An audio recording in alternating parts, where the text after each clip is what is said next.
There's a peculiar kind of anxiety that settles in when you start comparing your life to others around you. You scroll through social media and see your college roommate just bought a house. Your cousin posted about their promotion. Someone you barely knew in high school is getting married, and their wedding looks like something out of a magazine. And suddenly, without even realizing it, you're taking inventory of your own life and finding it lacking. You're 28 and still renting. You're 32 and single. You're 35 and still figuring out your career. The thought creeps in quietly but persistently, I'm behind. This feeling, this silent pressure of being behind in life, has become one of the most pervasive sources of stress in modern society, yet we rarely talk about it openly. The strange thing about feeling behind is that it's based entirely on a timeline that nobody actually agreed to. Nobody sat us all down at birth and handed us a schedule that said we must graduate college by 22, find a career by 25, get married by 28, buy a house by 30, and have children by 32. Yet somehow, this invisible timeline exists in our collective consciousness, and we measure ourselves against it constantly. We've internalized these milestones as if they were universal truths rather than cultural constructs that have shifted dramatically throughout history. Your grandparents might have married at 18 and bought a house at 23, but they lived in a completely different economic and social reality. The life path that was typical 50 years ago is often impossible or undesirable today, yet we still feel the weight of those expectations. Part of what makes this pressure so insidious is that it's reinforced from every direction. Our parents ask when we're going to settle down. Our relatives compare us to our siblings or cousins, sometimes subtly, sometimes not. Our friends' life updates become inadvertent reminders of what we haven't achieved yet. Even well-meaning questions like, "What are you up to these days?" or "Seeing anyone special?" can feel loaded when you're already feeling uncertain about your progress. The media constantly shows us images of successful young entrepreneurs, actors who achieved fame in their 20s, and stories of people who made it early. Social media has amplified this effect exponentially. We see carefully curated highlights of everyone else's achievements while we're intimately aware of all our own struggles, setbacks, and ordinary moments. It's an unfair comparison, but our brains make it anyway. The pressure isn't just about external validation either. Many of us have internalized these timelines so deeply that we judge ourselves even when nobody else is watching. We lie awake at night thinking about all the things we thought we'd have accomplished by now. We remember the ambitious 20-year-old version of ourselves and feel like we've disappointed them. We worry that we're running out of time, that opportunities are slipping away, that we've somehow missed our chance at success, love, or happiness. This internal pressure can be even more painful than external judgment because it's constant and it's coming from someone we can't escape, ourselves. What makes someone feel behind varies enormously from person to person. For some, it's career-related. They see peers climbing corporate ladders, starting successful businesses, or achieving recognition in their fields, and they feel stuck in jobs that don't fulfill them or struggling to gain traction in their chosen path. For others, it's about relationships. They watch friends get engaged and start families while they're still single, or they're in relationships that aren't progressing in the expected direction. Financial milestones are another major source of pressure. Buying a house, paying off student loans, building savings, achieving financial independence, these are markers that many people feel they should have reached by certain ages, and falling short can trigger intense feelings of inadequacy. The pressure is often strongest during transitional periods. Your mid-20s, when college ends and the structure of education disappears, leaving you to figure out adult life. Your late 20s and early 30s, when it seems like everyone around you is pairing off and settling down. Your mid-30s, when career trajectories start to solidify and the window for certain life choices seems to narrow. These transitions are already challenging, but the sense of being behind adds an extra layer of stress. You're not just navigating change, you're doing it while feeling like you should have already figured everything out. What's particularly painful is how this pressure can make us discount our actual achievements. Maybe you went back to school to change careers, which set you back financially but was the right move for your long-term happiness. Maybe you spent years caring for a sick family member, which paused your career advancement but was an act of love and responsibility. Maybe you tried something that didn't work out, but you learned valuable lessons from the experience. Maybe you've been working on your mental health, building meaningful friendships, developing creative skills, or simply surviving through difficult circumstances. These things matter enormously, but they don't always show up on the conventional timeline of success. When we're fixated on being behind, we stop seeing the value in our own journey. The comparison game is rigged from the start because we're comparing our behind-the-scenes reality to everyone else's highlight reel. We see the wedding photos but not the relationship struggles.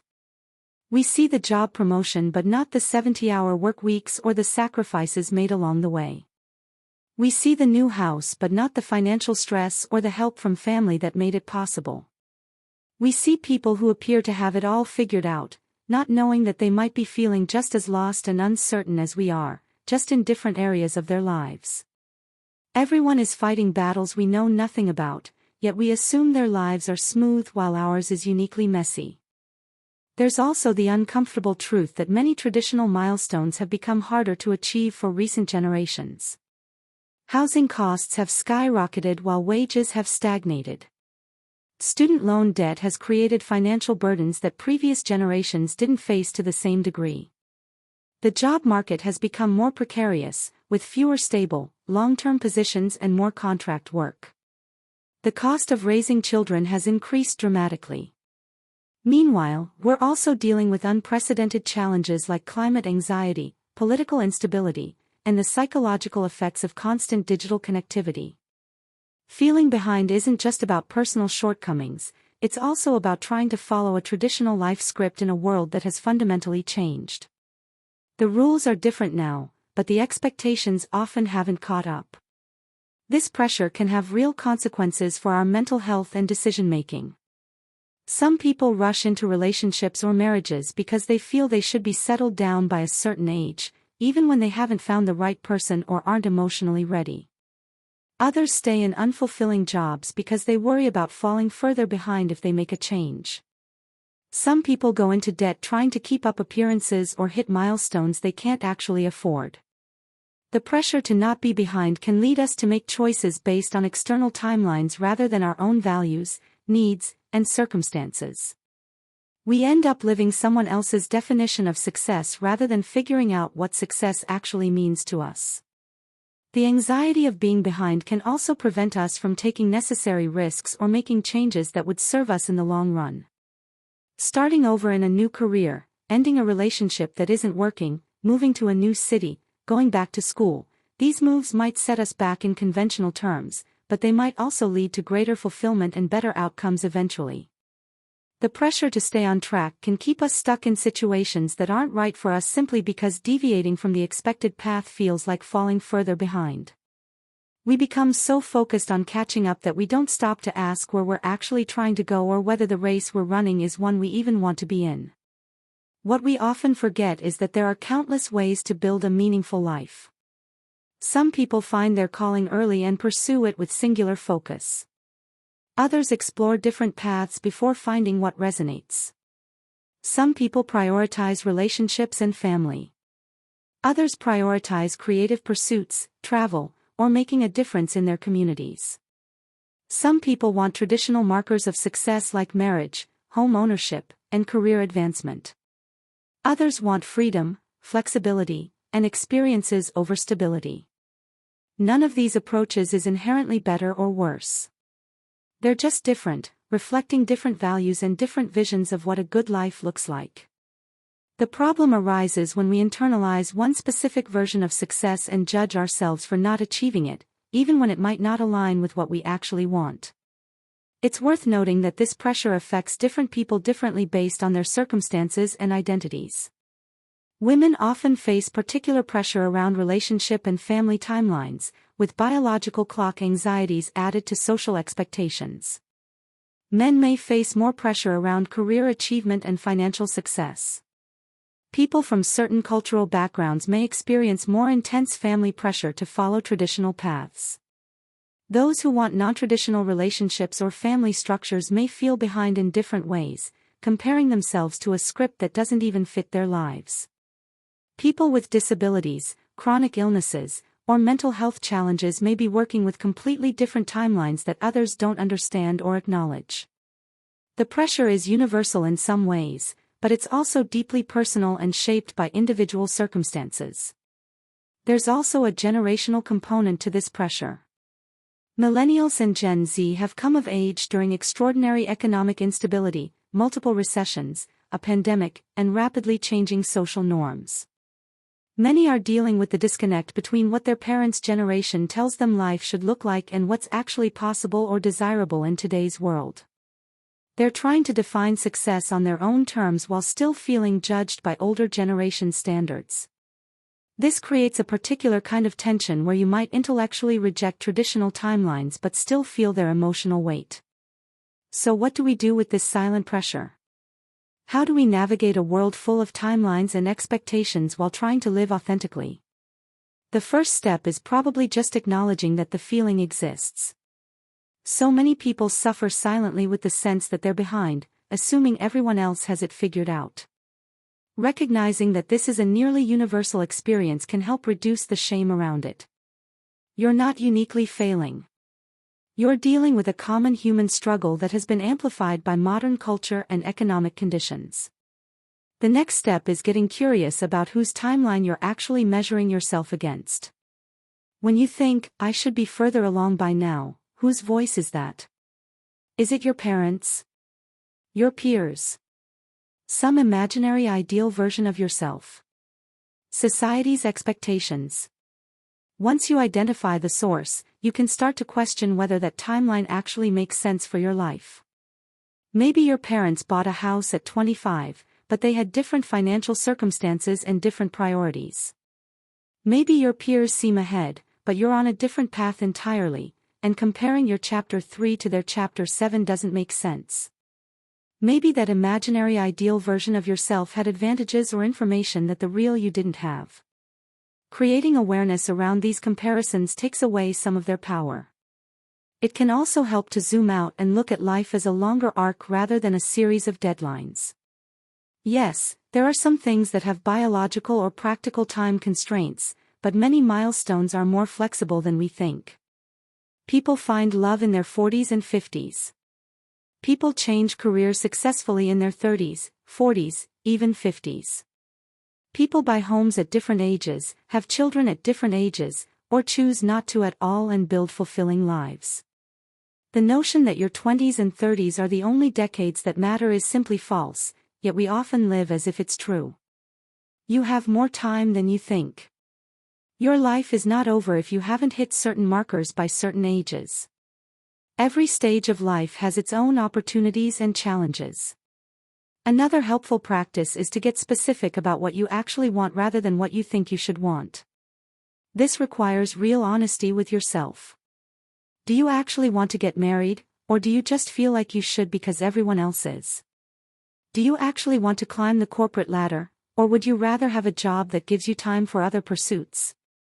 Do you actually want to own a home, or would you prefer the flexibility of renting? There's no wrong answer to these questions, but answering them based on social pressure rather than genuine self-knowledge leads to dissatisfaction. The life that looks successful from the outside might make you miserable on the inside if it's not aligned with your actual values and desires. Once you have more clarity about what you want, you can start building your own definition of progress.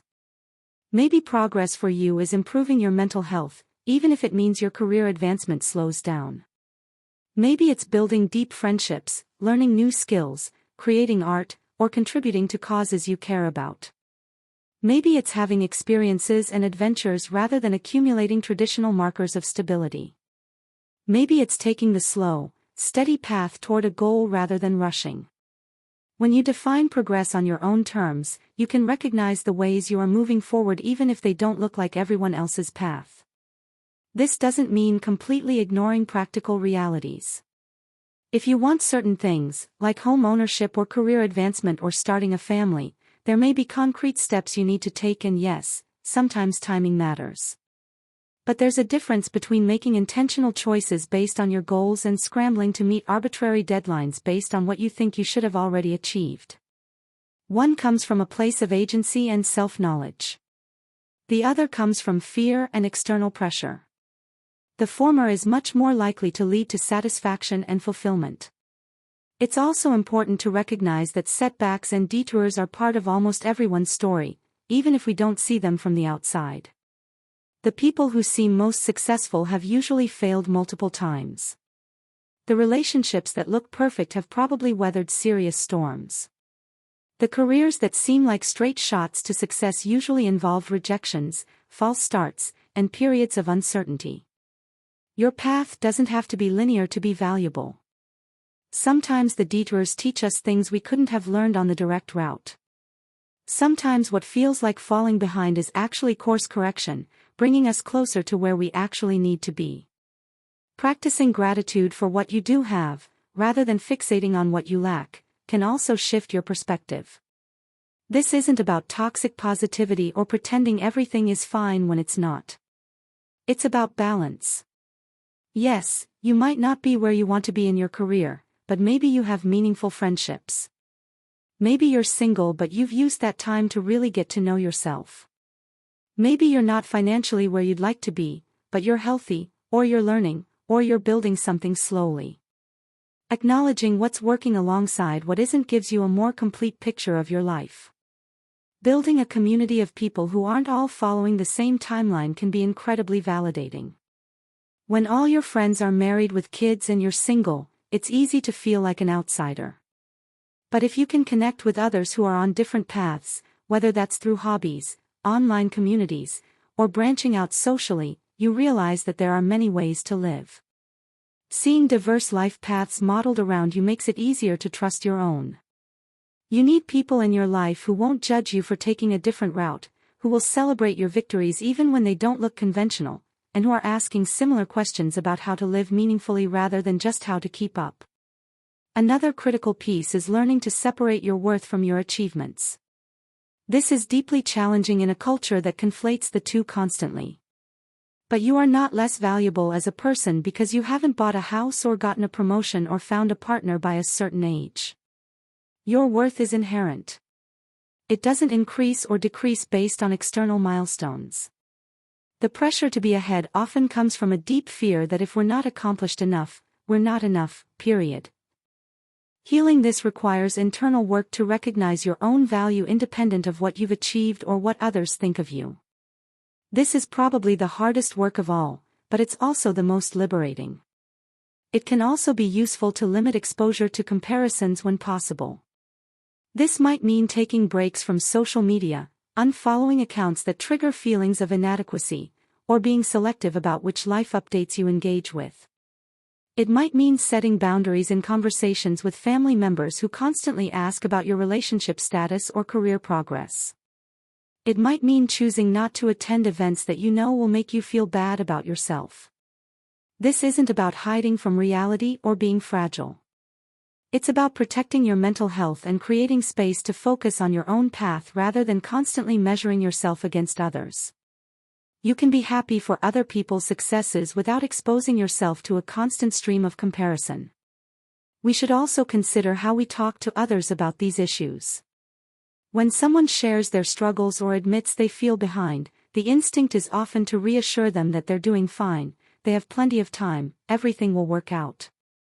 While well-intentioned, this can sometimes feel dismissive of real fears and challenges.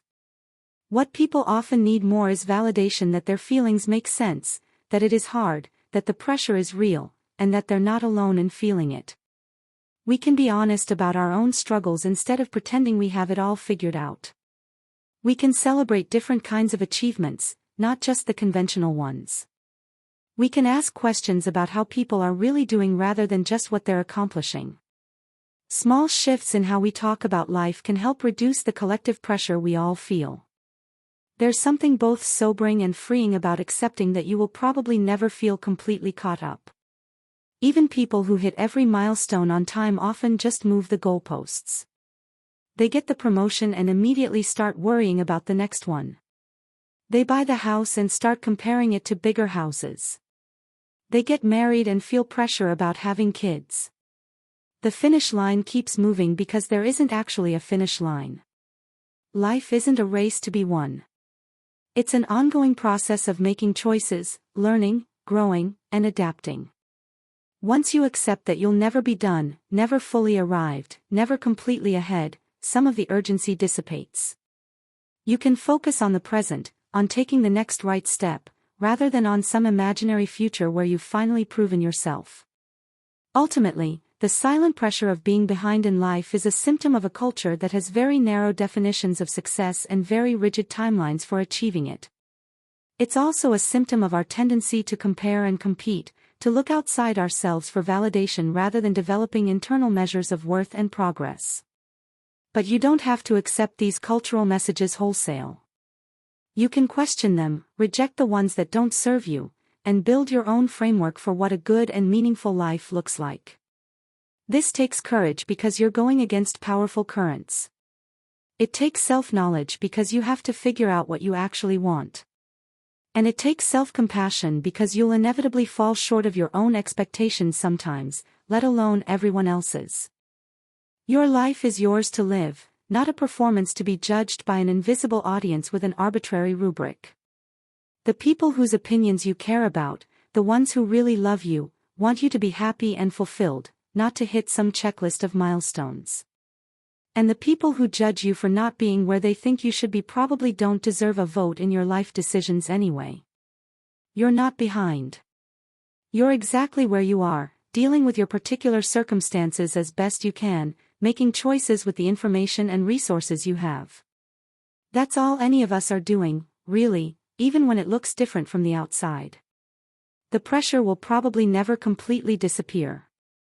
We live in a comparative, achievement-oriented culture, and those messages are everywhere. But we can learn to recognize the pressure for what it is, an external force trying to impose itself on our internal sense of self, and we can choose how much power we give it. We can build lives that reflect our actual values rather than someone else's timeline. We can measure progress in ways that are meaningful to us. We can extend to ourselves the same compassion and patience we'd offer a good friend. And we can trust that our path, however winding and unconventional it might be, is valid and valuable simply because it's ours.